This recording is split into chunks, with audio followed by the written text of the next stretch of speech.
there's so many levels to healing. Like I am changing everything about me. Like all the things I've been asking about, like, when I was like, one of the things I'd be like, please God, I just open my eyes, open my ears, open my heart. I want to know, like, I want to stick around because I want to know what all this means now while I'm here, not when I pass over. Yeah. I want to experience it now. And I just feel like, because I was so busy looking behind me, that darkness of doubt, instead of in front of me where the light is, where that light and love is, like, I was like, no, I got to look behind me because there's, like doubt and this and that. Like, that was keeping me from hearing. That was the obstacles that was keeping me from hearing how to open up my eyes and my ears and my heart. And now that I'm like walking forward, and yes, I still hear doubt coming, but now I don't need to turn around and look. I'm just like, okay, okay.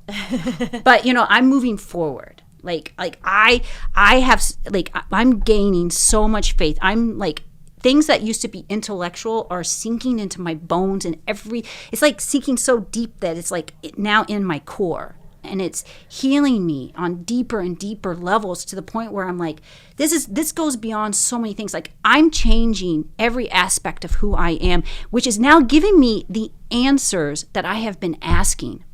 But I couldn't hear it because... Yeah. You had this lens, this block, this perception of self, or this lack of worthiness, whatever it is that we all come in with, and we all have childhood experiences that color this lens. And so that lens was such that it completely disconnected you from your divinity and from your truth of who you are and your light. And you just saw you had a perception of self that was not true. And you've cleared the lens throughout this process so that you see clearly and can look forward.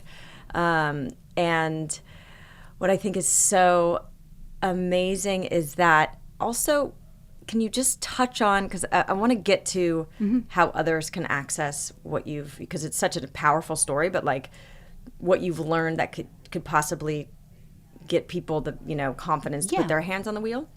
Because you had a direct experience with what you call God. And so others, if they don't have that voice that comes in at the crucial moments, I want to get to what you've learned that can help them, because I really think your experience can help them.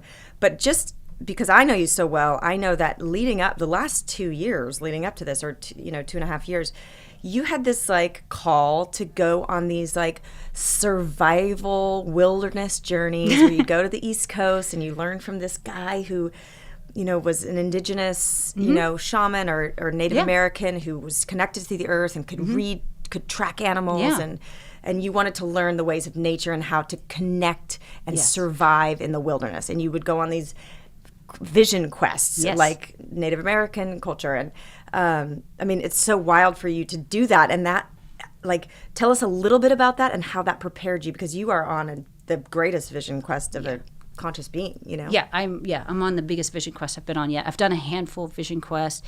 I just got drawn to that. I remember I was reading, it's Tom Brown Jr., and I was reading his book Grandfather, and I just remember I was like, I gotta do that. I don't know if this guy's alive. I know Grandfather, who he studied with, this Apache who he studied with, I'm sure he's already passed on, but I've got to find him and to find out, great, he's still alive and he has a school. So I did go. I don't claim to be good at any of the survival schools, but I absolutely love it. I love it. It brings me so much joy. And it did, like, going and also just the confidence to be able to, like, learn to, I love being in nature anyway, but to go and learn how to, like, read nature and tracks and all that other stuff, build your own shelter and sleep in it, and just, survival skills. And also not only that, but the vision quest, where you go and you sit for, 3 to 5 days by yourself with no distraction. Yeah. Those have been some of my, they've been some of my most powerful moments, which I honestly feel all of that has helped me to have the tools to prepare for this vision quest that I'm on, which is really going deep, because the thing is, like, in the vision quest, everything, because you don't have any distraction, you don't have food to eat, you don't have, your phone, you don't have any of that stuff, right? Just sitting with yourself.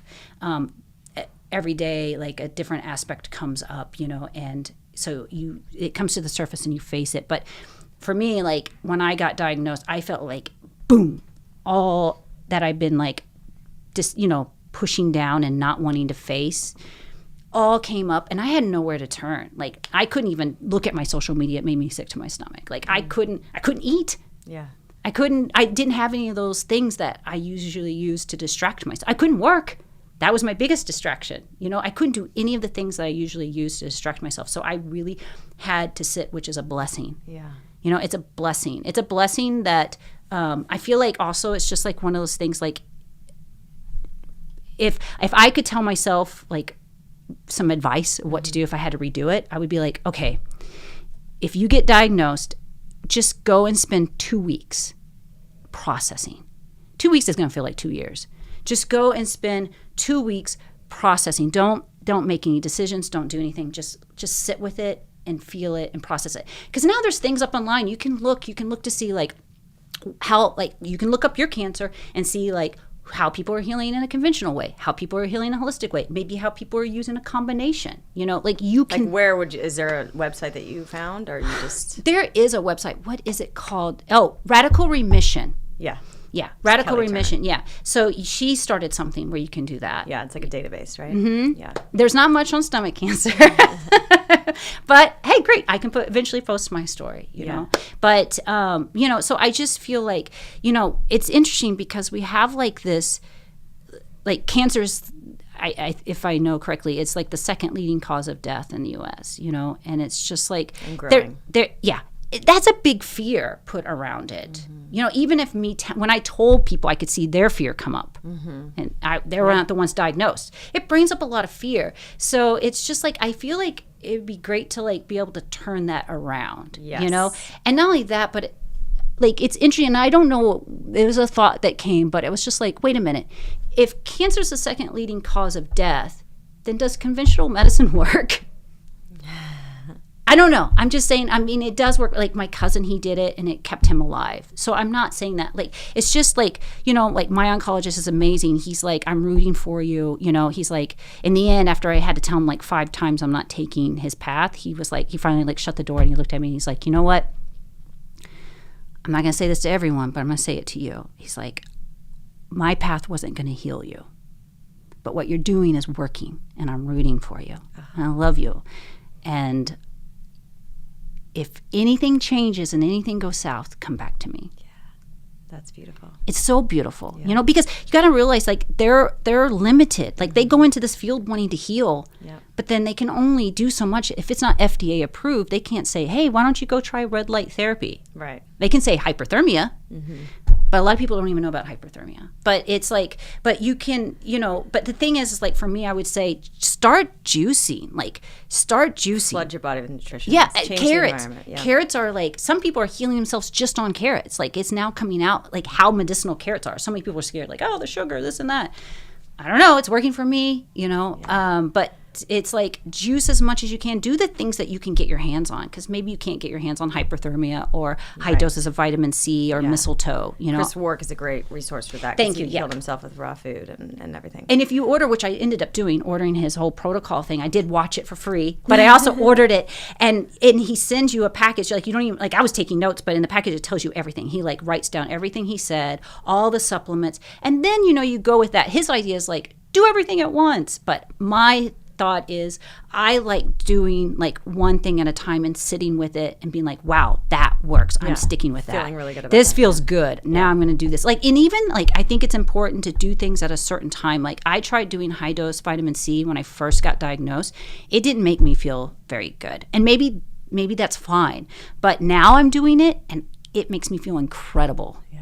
So, I took a break for a while from doing it, and now I'm back on it and it feels right. So I think using discernment and really like know that when people, if you tell certain people, they're gonna be like they're talking from fear sometimes. They're gonna be like, oh my gosh, you have to do this, you have to do that. Yeah. You don't have to do anything. Right. Like sit with it, be in meditation, ask where you need to go and what you need to do, because this cancer is not a blessing, but what can come of it is an absolute blessing. And that's what I'm learning, is that this whole thing has become it's made me receive things that I've always wanted.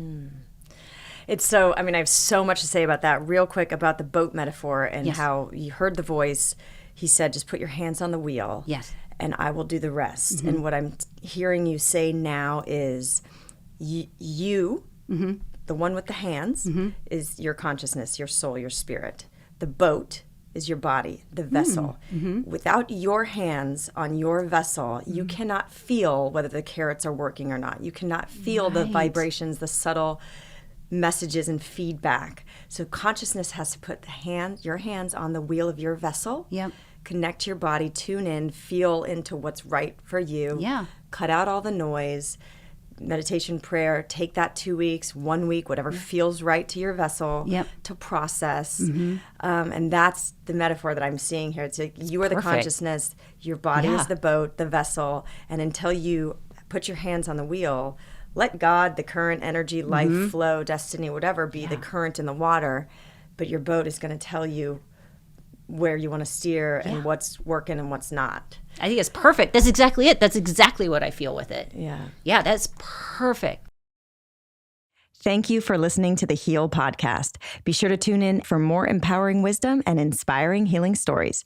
Oh, and make sure you hit the follow button on Apple, Spotify, or wherever you listen to podcasts so you don't miss that one episode that holds the answer you've been searching for.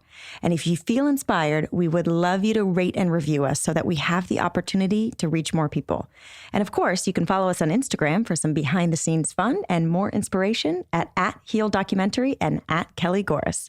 Thank you so much and be well.